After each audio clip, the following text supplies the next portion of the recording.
Welcome into OutKick, the show. The Tennessee Volunteers are Champions edition. I've been doing a lot of media. I started writing online in 2004. That is 20 years ago. I was a young man of 25 when I started my media career. I now am an old man of 45. And in that 20 years, my teams have never really won a title of any nature or magnitude. Now, I've adopted the Atlanta Braves because my boys love the Atlanta Braves. So the 2021 Braves title, I root for the Braves now, but it's not like I was a lifelong Braves fan. I am now. My boys are lifelong Braves fans, so I'll take the 2021 title. But I got a great deal of enjoyment out of the championship that my Tennessee Volunteers won last night. Absolutely incredible College World Series. Several big takeaways here. I begin with the College World Series is the most underrated sporting event in America. It continues to grow massively in popularity. The NCAA baseball tournament in general has grown a great deal in popularity. Adam, let me know if we have any viewership numbers for the games on Saturday, Sunday, or Monday. I know that just happened last night. Probably we don't have Monday numbers yet. But see if you can find viewership numbers. I think that the College World Series has the potential to grow more than almost any sporting event out there because the numbers are relatively low, but I think the overall enjoyment level is high. The quality of play is very high. You've got a lot of big brands in college sports that already have large fan bases. Texas A&M and Tennessee, the price of these tickets was crazy. The number of people willing to travel for this was off the charts. I just think that the potential there is for this to grow into a 4 or 5 million viewer caliber event, very much there. I think this could be every bit as big as the Stanley Cup playoffs, which I'm going to talk about a little bit. Look, Game 7, I finished watching Tennessee last night against Texas A&M. I flipped it over to watch the end of Florida and the Florida Panthers going head-to-head with the Edmonton Oilers in a 7-game series. And through the first 6 games of 2024, Men's College World Series averaged 1.2 million viewers on ESPN, the largest TV audience on record ever for the College World Series. And I would bet that the numbers on Saturday, Sunday, and Monday grew substantially over that. I just feel like this sport is poised to take a major leap. So, amazing time. I was there on Saturday and Sunday. Aggie fans were incredible. Tennessee fans were incredible. Great opportunity to meet both. Let's talk about the game itself and where I think we go from here in addition to the sport itself. Tennessee wins back-to-back games after losing game 1 in this series, holds on for a 6-5 win. My takeaways from last night: the Howard Inslee slide, Euro step, fake out of the catcher at home plate, followed by the helmet spike, is one of the most iconic home plate slides or home plate tag avoidances that I've ever seen. It won Tennessee the national championship as the final margin was 6-5. The helmet spike, the dodge, to me, when you analyze this, you have to consider the impact. You guys can come up with other examples of iconic home plate plays in terms of someone being safe at home. It brings to mind for me Sid Bream sliding in at home in the NLCS to win that game for the Atlanta Braves, which you see all the time in the postseason highlights. Sid Bream, fun fact, his brother Sheldon is married to Shannon Bream, who is the Fox News Sunday host. Shannon is fabulous. Sheldon is fabulous. But that play is one of the most iconic of all time slides at home plate in Major League Baseball. Now, there's obviously Pete Rose running over Ray Fosse in the All-Star game, basically ending Ray Fosse's career. He never really recovered from that. And to a large extent, you don't allow the catcher to be run through anymore because it's a dangerous play in theory. So I think you have to contextualize those. I think the Inslee score helmet spike is going to be, and is already, an iconic moment in the victory there. Also, let me put into context here.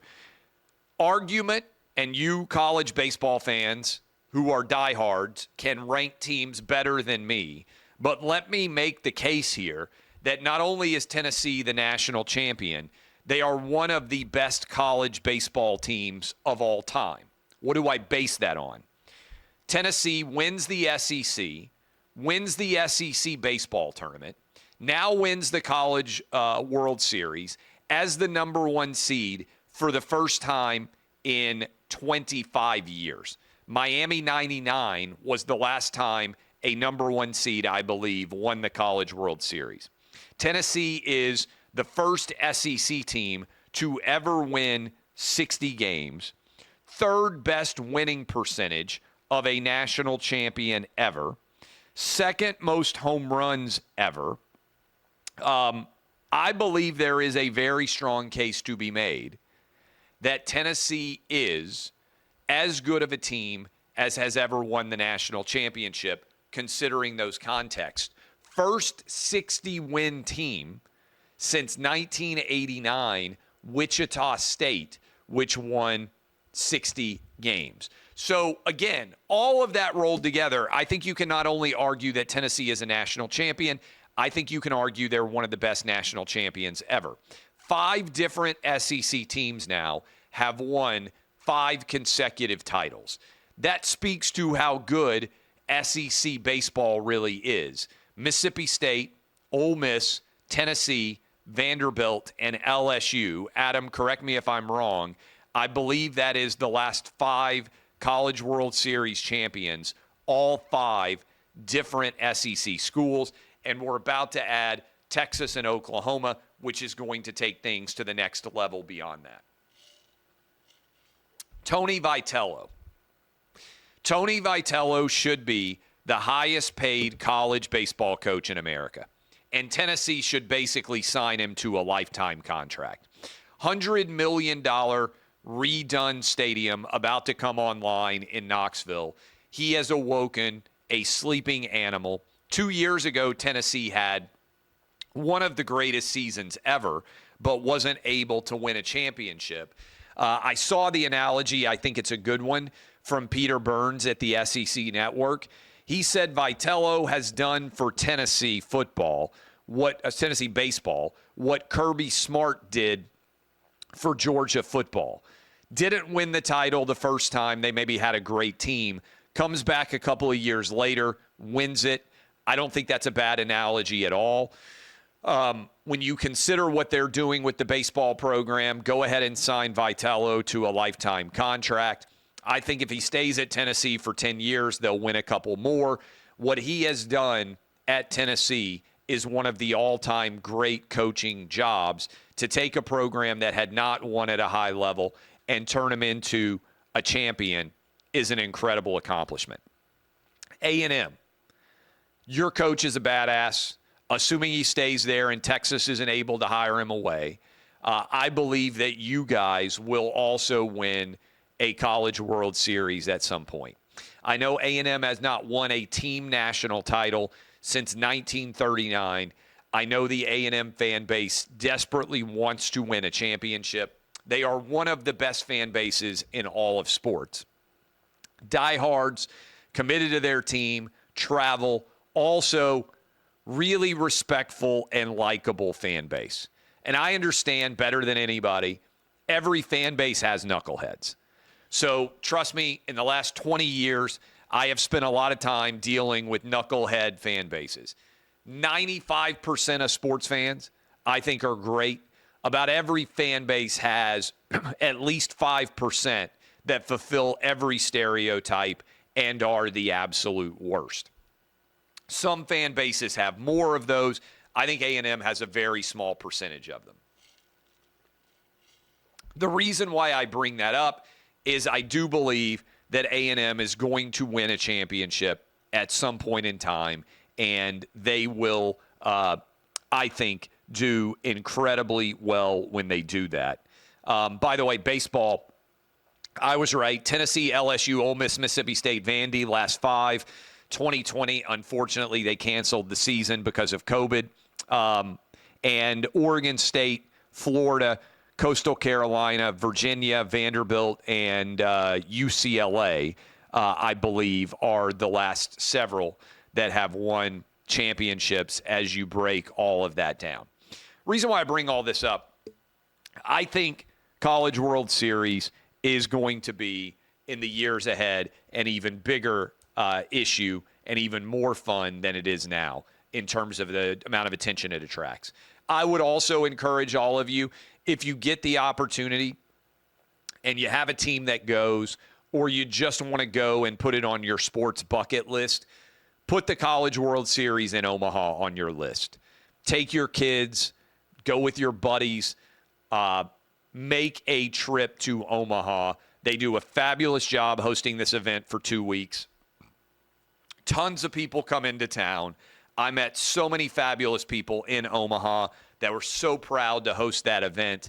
It is fantastic. I encourage all of you to put it on your list of places to go. All right. Congratulations. So that's my take on the College World Series. Tennessee holds on, gets back-to-back wins. Congrats to Tony Vitello, all the Tennessee Volunteer Athletic Program. Danny White, who is the athletic director, is putting together a juggernaut at Tennessee. I would like to, in my life, see 3 things happen as a sports fan. I would like for the Tennessee Titans to win a Super Bowl. I don't know that I'm ever going to get that, but I would love to see it happen. I would like to see the Tennessee men's basketball program win a national championship, and I would like to see the Tennessee football program win another national championship. If you told me I would get all 3 of those before I die, I would say that is phenomenal. I will sign off. I don't need to have more than one in my life.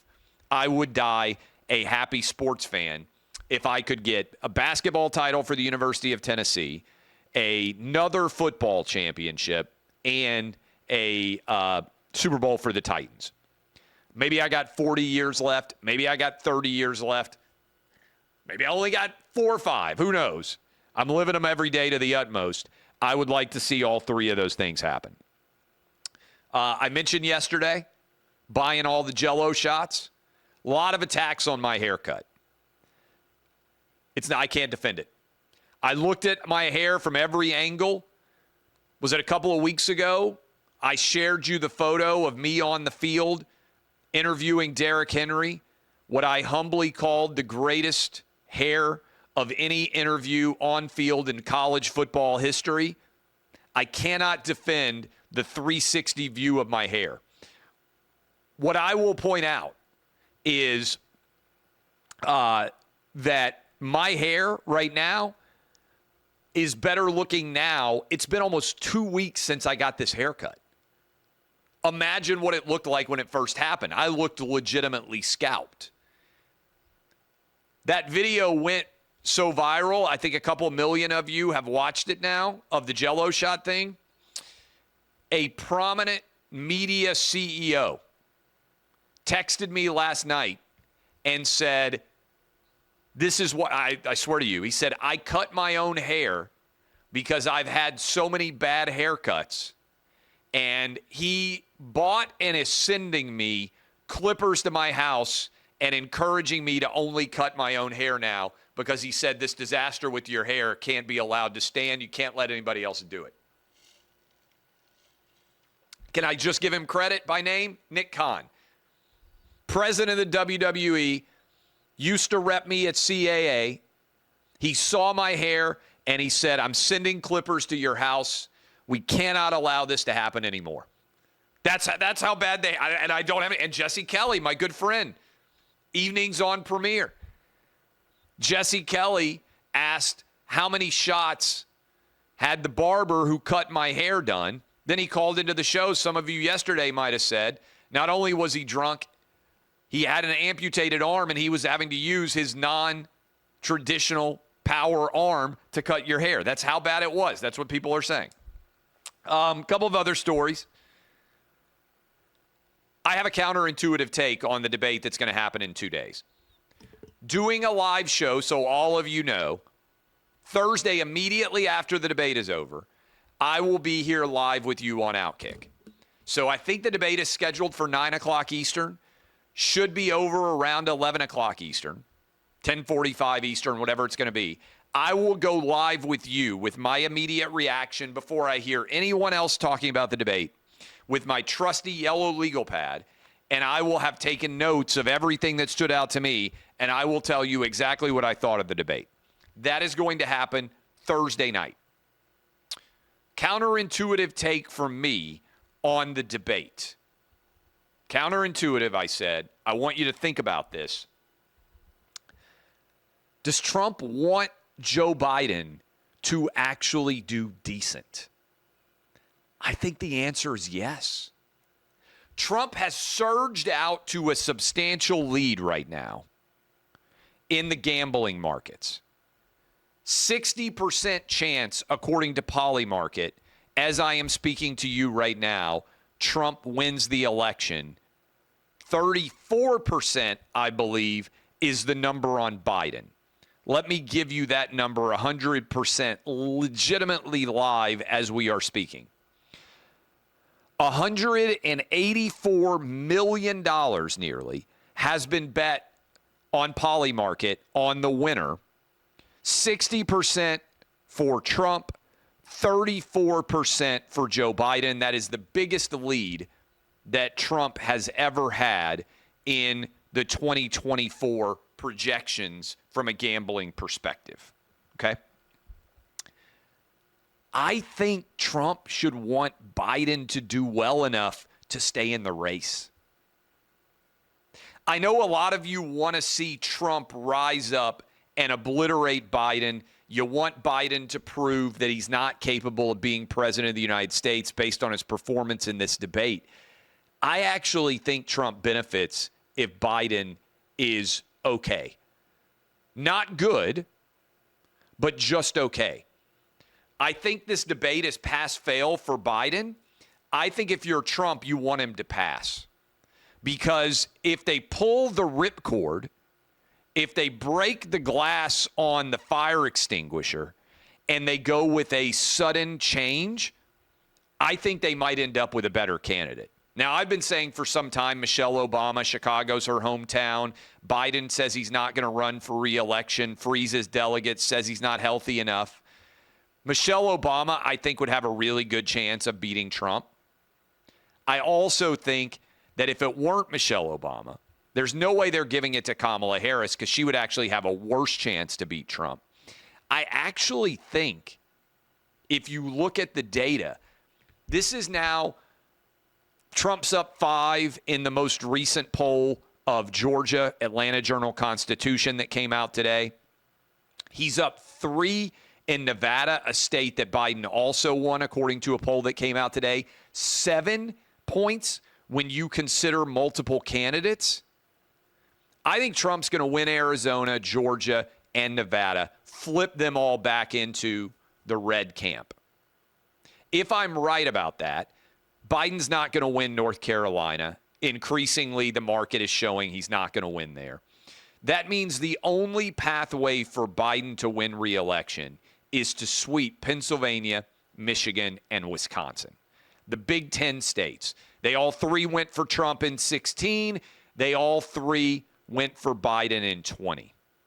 If you look at those 3 states, and by the way, this is assuming that Biden holds on in Minnesota, that he holds on in Virginia, that he holds on in New Hampshire, that he holds on in Minnesota, that there isn't some New Mexico, that there isn't some state out there that Biden won comfortably in 2020 that suddenly is in play as well.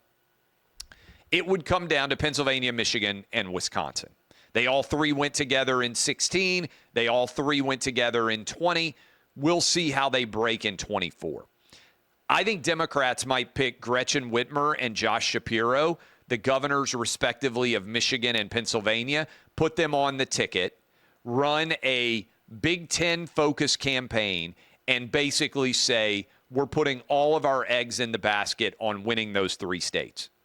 If you put Gretchen Whitmer and Shapiro on the tickets, I think you would feel decent in Pennsylvania and in Michigan that you're putting your best foot forward. And then you look at Wisconsin and say, can we find a way to win Wisconsin? Which, interestingly, according to some of the polling, despite the fact that it was the closest state in 2020 of the Big Ten states that Biden won, actually Biden's held up okay in Wisconsin. I think it's because Wisconsin is a less diverse state, and there actually has been more harm to Biden for Hispanic and Black and Asian voters that are more common and prevalent, certainly Jewish and Arab voters in Michigan and Pennsylvania. Just thinking about that out loud. If Biden's awful, I think Democrats break the glass on the fire extinguisher. I think they go out and potentially end up with a better candidate. If I'm Trump, I want to run against Biden, because if Biden's not the candidate, what they will do is they will say, hey, Trump's the threat. The problem now is Biden's been a disaster for 4 years. He can only run on abortion and preserving democracy, and neither one of those are really moving the needle right now. He's trying to put his chief political opponent in prison for the rest of his life. It's hard to argue that he's the threat. Trump is the threat to democracy when you're doing that. And abortion, Trump's actually handled pretty well. He said, look, it's going to be a state issue. And most people, I think, are looking around and they're saying, hey, Roe v. Wade ended, nothing really changed. It might be more difficult to get an abortion in red states, but the actual number of abortions increased in a post-Roe world because states like Illinois, New York, California, blue states have actually made abortion even easier than before and even more pronounced in how easy it is to get them in those states. So the numbers of abortions, like this idea that we were suddenly going to be living in a Handmaid's Tale, it hasn't come true at all. In fact, it hasn't been remotely the case that suddenly abortions have vanished. It's been the case that some people have to travel to different states where it's even more lenient to get abortions. I don't think that's going to work. Those arguments don't work. I really don't think they will. And so ultimately it comes down to the economy. It comes down to the border. It comes down to inflation, cost of goods, crime, wars in Europe, wars in the Middle East. I think people look around and say Biden's done a crap job. If they take Biden and Kamala off the ticket, then it turns into a referendum on Trump again, which is how they managed to win in 2020. So I actually think, and this might be a counterintuitive take, others might not agree, Trump knocking out Biden actually makes it worse for him because it makes it more likely Democrats pick a new candidate. I'm going to talk about the Washington Post collapse tomorrow. But I do want to talk, well, maybe I'll get to it today. I don't know. I do want to talk about the fact that we got two moderators here. One is Jake Tapper, who has regularly called Trump Hitler. The idea that Jake Tapper is somehow of a fair, unbiased journalist is I think, ludicrous. If you asked me what's the best way that you could have a debate, I think it is that each team, that is the Trump team and the Biden team, should get to pick the questioner of their opponent. That, to me, would be the fairest debate. So the Biden team would say, I don't know, maybe they would say, we want Rachel Maddow as the questioner of Donald Trump. And the Trump team might say, hey, we want Sean Hannity. They might say, hey, we want Clay Travis, Buck Sexton, Megyn Kelly, Jesse Waters, Tucker Carlson. I don't know. Somebody, they could say, we want that person to be asking all of the Joe Biden questions. I actually think that's the fairest way to have a debate. You get to pick the interrogator of the other side. I don't know that that would happen, but I think that would be a best way for this to happen. We know Jake Tapper is going to be biased. He hates Trump. He's regularly said that Trump is Hitler and he's a unique threat and he's a Nazi and all these things, right? He's not an unbiased balls and strikes umpire. Not as much attention on Dana Bash, who has also said that Trump is Hitler and said it's unfortunate that the Supreme Court hasn't taken him off the ballot, all of these things. But I actually think she should be conflicted out. Her husband was one of the signatories of the 51 officials who claimed that the Hunter Biden laptop was Russian disinformation. How can she moderate a debate that requires her to acknowledge in any way the Hunter Biden laptop, given that her husband is one of the liars in chief that helped to get Joe Biden elected? To me, this is a bigger story than Jake Tapper being a lying left-wing journo. Dana Bash is actually conflicted out. I don't understand how she's even eligible to be a moderator. Her husband is one of the biggest liars in the country that directly helped Joe Biden become president of the United States. And the fact that the Hunter Biden laptop is real, and Biden falsely said at the debates in 2020 that it was Russian disinformation, should be a huge part of this debate. Because Hunter Biden has now been convicted by a Delaware jury that had that laptop introduced as evidence. How can Dana Bash be trusted to be fair on this when her husband lied in a letter that should be a direct part of the actual questioning going on in this debate? I'm surprised that CNN even signed off on this. This would be an ethical violation if she were a lawyer. She wouldn't be able to be involved as a judge in a case like this. Why should she be able to be a moderator? This feels like a no-brainer. She should be disqualified on the grounds of ethics, to the extent that there are any ethics at all still existing in journalism. I think that's a big story that almost nobody is talking about. Finally, let me talk about the Washington Post here for a moment. But first, allow me to have a delectable sip of Crockett coffee, which is the coffee all of you should be drinking. Thanks for the 300,000 some odd dollars in coffee that you have all already purchased. We're going to do well over $1 million in coffee sales in our first year in this calendar year, even though we launched in whatever it is, March. CrockettCoffee.com. It's amazing. If you love America, you should be drinking CrockettCoffee.com. The Washington Post is collapsing. Their new editors, and let me give credit here before I dive into the latest. Jeff Bezos bought the Washington Post for $250 million about a decade ago. I grew up in some way reading the Washington Post because I went to college in Washington, D.C. I love newspapers. You talk to my college roommates, they made fun of me 20 years ago because I would get the Washington Post, the New York Times, the Wall Street Journal, and the USA Today every single day and read them all cover to cover. We got them free because they were so desperate for young people to read all of those newspapers, they would deliver them to the front of the GW dorms and the front of the GW buildings when I was on campus back in the early 2000s. I would read them late 90s, early 2000s. I would read them cover to cover every day. I might have been the only kid on campus doing that. Washington Post, by the way, then cost $0.25. I would read Tony Kornheiser, Mike Wilbon. I loved them when they were columnists there. Fabulous newspaper. I even had a Washington Post t-shirt. When I was in college, I had a Washington Post t-shirt. I think I got it for free, to be fair, but I had a Washington Post t-shirt. They broke all of the news about Bill Clinton. They treated him like they did Richard Nixon. Monica Lewinsky scandal, all of that happened. I was in college at the time. Reason why I bring all this up. It seems clear to me that Jeff Bezos looked around and said, wow, the Washington Post business is collapsing. The idea to turn this paper into a left-wing subscription propaganda outlet. We got everything wrong on COVID. We got everything wrong on Russia collusion. We were wrong on most of the stuff about Trump. They failed journalistically.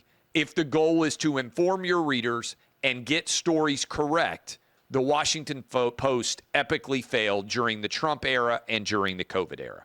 They have not held Joe Biden accountable. They failed on the Hunter Biden laptop. They failed on the Biden family corruption. They have been a complete failure on covering, honestly, the Trump administration and the Biden administration. They have become a left-wing propaganda outlet. I actually think Jeff Bezos knows that. I do not know Jeff Bezos. I've never met him. Why do I think that? The hires that he has made suggest that he is aware the paper has gone far too left-wing. We know that the audience has tanked, lost about 50% of its readership. Subscriptions are down. The paper is on track reportedly to lose $77 million this year. That's a pretty big loss. So Bezos, it appears to me, is aware of this and trying to rectify the paper's failures. So what does he do? He goes to England and he hires some of the journalists that have worked at Rupert Murdoch newspapers in England. Rupert Murdoch, I just think the guy is an absolute genius of media. And he's got a lot of talented dudes and a lot of talented gals who have worked for him over the years in the newspaper industry. And I mentioned that I loved reading every day 4 newspapers when I was in college. I still get the New York Times and the Wall Street Journal delivered to my house every day. So I read both of those in print every single day. But when I was in England and I studied abroad, I would read 4 or 5 newspapers a day in London. Some of those were Rupert Murdoch's newspapers. I loved them. I loved the tabloids. I loved reading the front pages. I loved the serious newspapers. I just loved reading all of them, all the different political bents. Again, I am, for my age, an old school guy when it comes to print publications. I love them. We flew back from watching the Titans play, and when I was getting on my British Airways flight to Nashville, I was in heaven. My wife couldn't believe it because they had all the newspapers for free that you could take as you walked onto the airplane. And I had, I think, like 6 or 7 newspapers. And even today, if you see me on a Southwest Airlines flight, there is a good chance that I will have a huge stack of newspapers in my lap to read on whatever flight I'm on. That's just how I roll. I still carry books, obviously, but I read pretty much the entire time on an airplane flight. I tell you all that for this reason. I think Jeff Bezos may be somewhat similar in that respect. We know he's a huge reader, but I think he recognizes that the newspaper's failing. So he went and he got all of these former Rupert Murdoch employees who've had a variety of different important jobs over the years. And he tried to bring them to the Post to fix things. And instead, there's been an internal rebellion. And they have forced one of those would-be editors to stay in England. And they're now trying to go after the guy who is running the newspaper for his past histories associated with the Rupert Murdoch newspapers, whether it's phone hacking, all of these different scandals, and saying, oh, my goodness, this guy has paid for stories. These guys don't have the appropriate ethics to be leaders of the Washington Post. And I would say, wait a minute. What's worse, paying for a story or getting everything wrong on COVID? What's worse, paying for a story or getting everything wrong on Russia collusion? What's worse, paying for a story or getting everything wrong on the Hunter Biden laptop? I would much rather a news organization pay for a story and get their reporting accurate than refuse to pay for anything and fail across the board. But I think what's going on here right now is the Post newsroom is up in arms trying to get their entire management all fired and trying to put pressure on Jeff Bezos to sell the paper to someone far even more left-wing than Bezos. And they might win.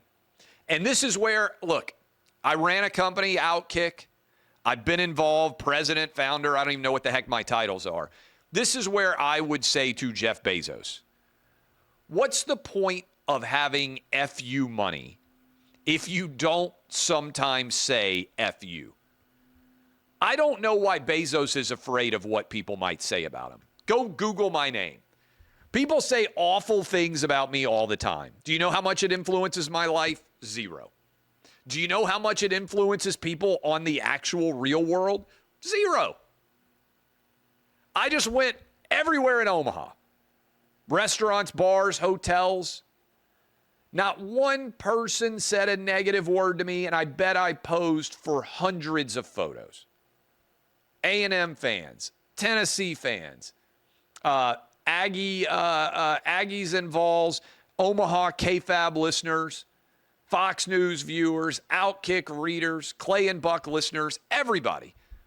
Zero negativity. Now, maybe that's because other people are like, I hate him, but I'm just not even, I'm going to pretend I don't see him. I'm not, whatever. My general proposition is most negative attention is BS. I sat down with my boys recently. I played the Tom Brady clip for them. But I also said, never take criticism from someone you wouldn't ask for advice. It's the best advice I can give any of you out there right now. Never take criticism from somebody you wouldn't ask for advice. If you do that, you will recognize how much noise is out there that doesn't have any impact on your life at all. And it will also be clarifying for you. So my statement to Jeff Bezos, far more successful than me, far wealthier than me. I give him credit for dominating in a capitalist industry like Amazon, for the company that he has built, which I shop at. I shop at Costco and Amazon. Only two places basically I shop at. You can tell because I don't dress very well. Costco and Amazon. I buy everything there. Otherwise, I don't buy anything. What's the point of owning the Post if you can't have a media outlet that produces work that you are proud of? You're losing money. You've already got billions of dollars. You bought the Post for $250 million, which doesn't seem like a crazy dollar figure. You could sell it to somebody for more. But what's the point of owning a news outlet if you aren't proud of the product it produces? Well, one answer would be you make so much money and you just don't care. Okay. I love stories. I love newspapers. I love media. I want to be involved in it. I think I have my dream job. I know I have my dream job. I always say, what is your dream job? I feel like I won the lottery because of the money that I'm fortunate to have now. And a lot of people sit around and say, what would you do if you won the lottery? And almost everybody says, I would wake up and I would walk in and I would quit. I could do that. I've got basically next year left on my contracts. I could quit. I could retire. I don't have to work anymore. To me, you're living life right if you win the lottery and you wake up the next day and you basically want to keep doing what you were already doing. That's a sign you're living life right. That's what I did. Sold the company, wake up the next day, keep working. And I think at the end of 2025, when I go back out in the market and figure out exactly what I'm going to do, I don't think I'm going to retire. I won the lottery and I kept doing the jobs that I already have. What's Jeff Bezos' goal now? Elon, it seems to me quite clearly, and I've written some about the difference between the two. Elon's goal in buying Twitter was he really thinks we need a true marketplace of ideas. He believes that the woke mind virus is breaking down discussion in this country that identity politics is destroying much of what made America great. I agree with that thesis. I've written a couple of books about it. What is Jeff Bezos' goal? To me, as someone who grew up in college reading the Washington Post, if I owned it, I would want that paper to resemble what it was in the 70s, 80s, and 90s. A voice that was willing to go after the powerful in an honest, nonpartisan way. They went after Bill Clinton, I really believe, based on reading their coverage, as hard as they went after Richard Nixon. Compare that with Trump compared to Biden. They now become a propaganda outlet. You own it. You can fire anybody you want. You can hire anybody you want. Why not produce something you're proud of? And why not stand up to the woke infidels who are trying to destroy your company from the inside? That's my question. Love all of you. DBAP unless you need to SBAP. I am Clay Travis. This has been OutKick, the show.